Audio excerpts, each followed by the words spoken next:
ఈరోజు జరిగినటువంటి వాదనలు పూర్తిగా బీసీలకు వ్యతిరేకంగా అంటే ఇప్పుడు ఈ తీర్పు ఏదైతే స్టే రావడము ఎన్నికలు ఆగిపోవడము ఇది పూర్తిగా చాలా దీన్ని విచారించవలసినటువంటి విషయం. కానీ కోర్టు వారి తీర్పును శిరసా వహించాల్సినటువంటి పరిస్థితి ఉంది.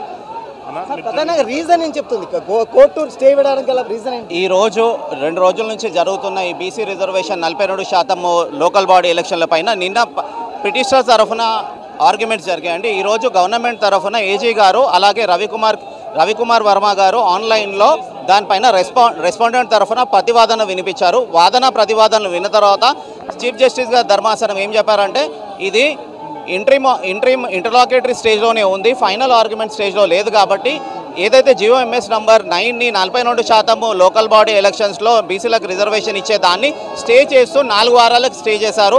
ఏజీ గారిని 4 వారాల లోపల కౌంటర్ దాఖలు చేయమన్నారు. ఆ తర్వాత పిటిషనర్స్కి దేర్ ఆఫ్టర్ 2 వీక్స్ 4 వీక్స్లో ఏజీ గారు ఆర్గ్యుమెంట్ తర్వాత 2 వీక్స్లో రిప్లై ఇవ్వమని చెప్పారు. ప్రధానంగా దేనికి రీజన్ చేసుకొని ఇచ్చింది?